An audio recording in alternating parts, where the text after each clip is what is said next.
Hi friends, அனைவருக்கும் வணக்கம். எல்லாரும் எப்படி இருக்கீங்க friends? நல்லா இருக்கீங்களா? இந்த வீடியோல நம்ம சூப்பரான ஒரு ரெசிபி எப்படி செய்யறதுன்னு சொல்லி பார்க்கலாங்க. நீங்க ட்ரை பண்ணியே இருக்காத அந்த அளவுக்கு சூப்பரான ஒரு ஸ்பெஷலான ரெசிபி தான் இந்த வீடியோல பார்க்க போறோம். மீன் வாங்கும்போது இந்த மாதிரி வெள்ளை கலரில் அதுக்குள்ளே இருந்து ஒரு முட்டை மாதிரி இருக்கும். அதை உடச்சி விட்டோம்னா பட்டுன்னு உடஞ்சிரும். உள்ளே வந்து காற்று மட்டும் தான் இருக்கும், மேலே வந்து அந்த தோல் இந்த மாதிரி இருக்கும். நான் அதை வாங்கி கொண்டு வந்திருக்கேன். நான் வந்து ஒரு மீன் 2 மீன் வாங்கினதுனால அதுலேருந்து 2 பீஸ் வந்து ஒரு பீஸ்லேருந்து அப்படி வந்து கொடுத்துக்கலாம். நீங்கள் எக்ஸ்ட்ரா வாங்கும் போது சரி, அதை வாங்கினீங்கன்னா இந்த மாதிரி உடச்சி விட்டு நல்லா சுத்தமாக கழுவி மஞ்சத்தூள் உப்பு போட்டு எடுத்து வச்சுக்கோங்க சமைக்கிறதுக்கு முன்னாடி. அடுப்பு மேலே ஒரு கடாய் வச்சு அதில் கொஞ்சம் வெங்காயம் சேர்த்துக்கலாம். நான் ஏற்கனவே மீன் வந்து நிறைய வறுத்துருந்தேன்.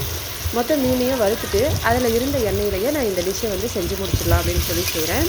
கொஞ்சமாக வெங்காயம், பாதி வெங்காயம் தான் எடுத்திருக்கேன். ஏன்னா 2 அந்த வெள்ளை கலர் இருக்கிறதுனால நான் வந்து கொஞ்சம் பாதி அளவுக்கு தான் சேர்த்துருக்கேன் வெங்காயம். வெங்காயம் வந்து பாதி அளவுக்கு வதங்கின உடனே இதில் நம்ம கத்திரிக்காய் ஒன்று சேர்த்துக்கலாங்க. கத்திரிக்காய் வந்து நல்லா சுத்தமாக கழுவிட்டு நான் தண்ணியில் போட்டு வச்சுருந்தேன். இப்போ எடுத்து இதில் சேர்த்துட்டேன். மீன் வறுக்கும்போது நான் வந்து எப்போவுமே சுத்தமாக கழுவின அப்புறமா மஞ்சத்தூள் உப்பு போட்டு தான் மீன் வந்து வறுப்பேன் குழம்பு சேர்த்துக்காக. ஒடிசாவில் வந்து இந்த மாதிரி வறுத்த குழம்பு தான் செய்வாங்க, அதனால் மஞ்சத்தூள் உப்பு போட்டு வச்சுருந்தேன். அந்த மீன் வறுத்த அப்புறமா இதை வந்து சேர்த்துருக்கோம் உருளைக்கிழங்கு. நம்ம ஏற்கனவே அந்த வெள்ளை கலர் பலூன் மாதிரி இருக்கு இல்லைங்களா, அந்த பலூன் வந்து சுத்தமாக கழுவிட்டு அதை உடச்சிட்டு நம்ம வந்து இந்த மாதிரி சின்ன சின்னதாக கட் பண்ணி எடுத்துக்கணும். இதை கட் பண்ணும்போது கொஞ்சம் கஷ்டமாக இருக்கும். அப்படி கட் பண்ணலனாலும் பரவாயில்ல, நீங்கள் வந்து அப்படியே அதை உடச்சி விட்டு கூட நீங்கள் சேர்த்துக்கலாங்க. இது பாருங்கள், இப்போ இந்த கத்திரிக்காயை வந்து சைட் பண்ணிவிட்டு அந்த எண்ணெயிலேயே இதை வந்து இந்த பலூனை இப்படி வறுத்துக்கலாம். பாருங்கள், இதை இந்த மாதிரி போட்டு வறுக்கும் போதே அப்படியே நல்லா வந்து வறுபட்ட வந்துடுது. இதை சாப்பிடும்போது எப்படி இருக்குன்னா, நம்ம மட்டன் பீஸ்லாம் சாப்பிடும்போது நல்லா கடிச்சு மென்று சாப்பிடுவோம்னா அந்த மாதிரி நல்லா வந்து மென்று சாப்பிடணும் இருக்கும். அந்த அளவுக்கு நல்லா சாஃப்டாக இருக்கும், ரொம்பவே டேஸ்டியாக இருக்கும். கண்டிப்பாக ட்ரை பண்ணி பாருங்கள், உடம்புக்கு ரொம்ப ரொம்ப நல்லது. நம்ம இந்த மாதிரி சின்ன சின்ன டிஷ்லாம் செஞ்சுட்டு ஒரு சைட் டிஷ் மாதிரி நம்ம யூஸ் பண்ணி சாப்பிட்லாம். நான் வந்து ரசம் வச்சுருக்கேன், ரசத்துக்கு மீன் வறுவல் பண்ணியிருந்தேன். அதுக்கப்புறம் இந்த கத்திரிக்காய், அதுக்கப்புறம் இந்த மீன் பலூனோட ஒரு சின்ன ரெசிபி, இது 3த்தையும் சேர்த்து செஞ்சுருக்கேங்க.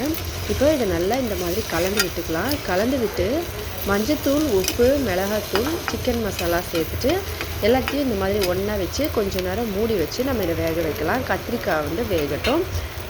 லாஸ்ட்டு சிம்மில் நான் வச்சுருக்கேன். இப்போ அந்த மீன் பலூன் வந்து எல்லா பக்கமும் நல்லா ஒரு கோல்டன் ப்ரௌன் கலர் வரணும். அதே போல் மசாலாவும் அதுக்குள்ளே வந்து மிக்ஸ் ஆகி வரணும். அதனால் இந்த மாதிரி இப்போ பாருங்க, கொஞ்ச நேரம் கழித்து நம்ம இப்படி திருப்பி கலந்தோம்னா ஃபுல்லாக கோல்டன் மாதிரி தெரியுது பாருங்கள் இந்த கத்திரிக்காய் ஃபுல்லாக. இதே போல் இப்படி நல்லா மிக்ஸ் பண்ணிவிட்டு இப்போ அடுப்பை ஆஃப் பண்ணிவிட்டு இதை இறக்கிட்டு சர்வ் பண்ணலாங்க. செம்ம டேஸ்டியான சூப்பரான ஒரு டிஃப்ரெண்ட்டான மீன் பலூன் ரெசிபி ரெடி ஆகிடுச்சு. நீங்களும் ட்ரை பண்ணி பார்த்துட்டு மறக்காமல் கமெண்ட்ஸில் எப்படி இருந்ததுன்னு சொல்லுங்கள் ஃப்ரெண்ட்ஸ். வீடியோ பிடிச்சிருந்தால் லைக் பண்ணுங்கள், ஷேர் பண்ணுங்கள், மறக்காமல் நம்ம சேனலை சப்ஸ்கிரைப் பண்ணிக்கோங்க. இதே போல் இன்னும் பல புதுவிதமான டிஃப்ரெண்ட்டான வீடியோஸ்லாம் பார்க்குறதுக்காக. ஹெல்தியாக சாப்பிட்டு சந்தோஷமாக சேஃபாகவும் இருங்க. நன்றி, வணக்கம்.